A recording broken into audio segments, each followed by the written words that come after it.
Assalamualaikum warahmatullahi wabarakatuh. Kembali lagi bersama saya Fitria Yumna dengan NIM 122111367. Nah, di video kali ini saya akan membahas tentang modul forecasting atau modul peramalan. Di mana sebelumnya saya sempat membahas beberapa macam modul, dan di kesempatan kali ini saya akan membahas modul forecasting. Nah, apa sih modul forecasting? Modul forecasting itu adalah metode untuk memprediksi atau memperkirakan berbagai kejadian di masa yang akan datang berdasarkan data yang telah dikumpulkan sebelum. Itu untuk pengertian singkatnya. Kita langsung saja ke latihan soalnya. Nah, ini untuk latihan soalnya, kita langsung baca saja. Ada misalkan kita memiliki data seperti yang diberikan dalam tabel berikut dan berharap untuk meramalkan permintaan untuk minggu 14 November, Februari, dan mungkin 21 Februari, 28 Februari, dan seterusnya.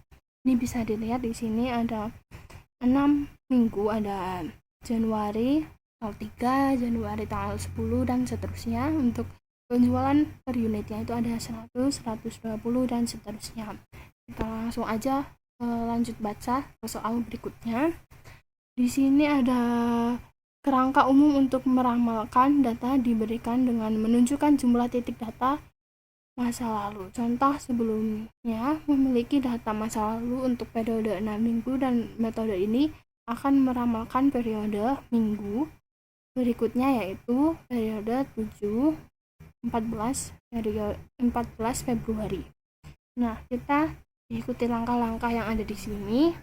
Jadi kita langsung klik aplikasi POM-QM. Nah, di sini kita klik modul. Nah, kita pilih forecasting. Di menu new kita pilih time series analysis. Nah, di title kita isi dengan explain. Kita isi dengan explain.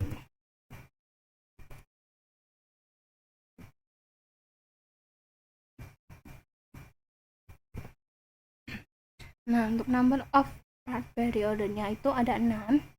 Kenapa 6? Nah, kita bisa lihat di data yang ada di soal.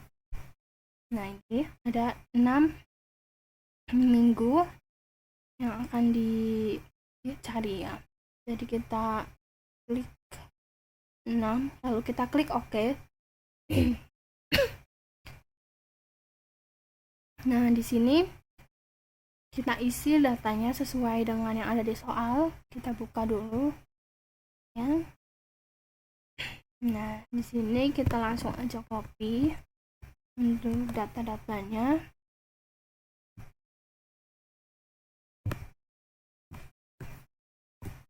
Oke, ini sudah terisi sesuai dengan data-data yang ada di soal. Nah, untuk metode yang pertama kita akan pilih metode Naive Method. Nah, ini sudah Naive Method ya teman-teman. Jadi kita langsung aja klik solve untuk menganalisis. Oke, ini bisa dilihat untuk solusi yang pertama ada forecasting result. Nah, di sini bisa dilihat ya teman-teman, biasanya itu ada 4, MID-nya itu 10, MSI-nya itu 130, standar error-nya itu 14,72, dan MITI-nya itu sebanyak 8,68%. Untuk next periodenya itu ada 120. Nah, coba kita lihat apakah sesuai dengan yang ada di modul. Nah, ini bisa dilihat sama ya teman-teman. Jadi kita kembali ke aplikasinya, lalu kita klik solve. Nah, ke metode ke solusi yang kedua ada data and error analysis. Nah, di sini bisa dilihat Januari tanggal 3 itu diameternya itu 100, forecastnya itu nggak ada, errornya nggak ada, dan seterusnya. Januari tanggal 10 itu demandnya 120, forecastnya 100, errornya 20, dan seterusnya. Ini bisa dilihat sendiri untuk datanya. Untuk next periode forecastnya itu ada 120, sama seperti pada data ini. Kita lanjut ke solusi yang berikutnya, ada control tracking signal. Nah, di sini bisa dilihat datanya ya teman-teman. Jadi kita lanjut aja ke solusi yang terakhir untuk melihat grafiknya. Nah, ini untuk grafiknya kita lihat apakah sudah sesuai dengan yang ada di modul. Nah, ini grafiknya sudah sesuai ya teman-teman.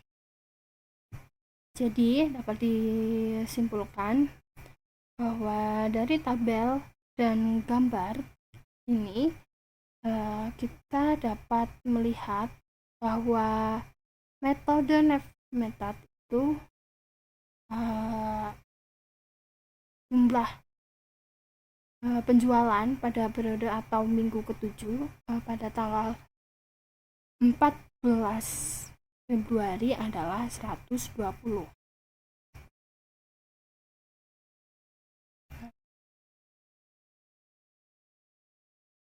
Ini periodenya ada 120.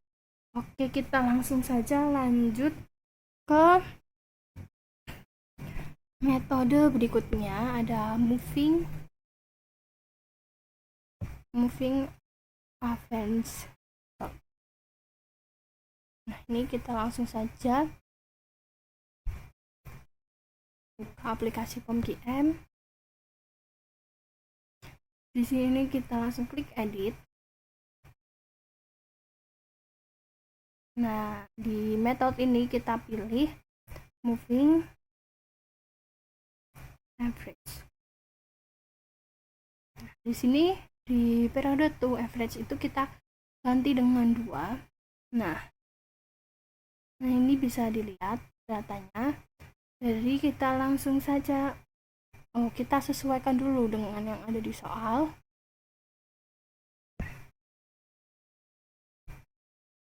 Nah, ini untuk datanya sama ya. Kita lanjut analisis dan result. Nah, di sini bisa terlihat biasnya itu ada 1,25, MID-nya itu ada 6,25, MSI-nya itu 65,625, ada standar errornya itu 11,456, MIPI-nya itu 5,553%, dan next periodenya ada 115. Oke, kita langsung ke solusi. Nah, ini tadi saya sudah menjelaskan solusi yang pertama, forecasting result. Kita ke solusi yang kedua. Nah, di sini bisa terlihat di bulan Januari tanggal 3 dematnya itu 100, forecastnya nggak ada, dan seterusnya. Begitu juga dengan bulan Januari, sama untuk dematnya 120 dan seterusnya. Bulan Januari tanggal 17 itu dematnya 110, forecastnya 100, dan di sini 0. Kenapa? Karena jumlah damage dan forecastnya itu sama. Oke, kita lanjut ke solusi yang berikutnya, ada error and function of.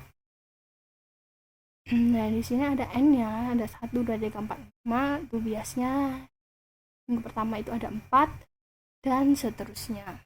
Ini bisa dilihat datanya ya teman-teman. Kita langsung lanjut ke metode yang berikutnya, ada control tracking signal. Nah, di sini ada bulan Januari tanggal 3 itu 100, dematnya 100, bulan Januari tanggal 10 itu dematnya 120, dan seterusnya. Ini untuk datanya bisa dilihat sendiri. Kita langsung lanjut untuk melihat grafiknya. Nah, ini untuk grafiknya ya teman-teman. Nah, dari tabel tadi dan gambar ini kita bisa menyimpulkan bahwa dengan metode moving average itu dapat dilihat jumlah penjualan pada periode atau minggu ke-17 14 Februari adalah 115 unit. Ini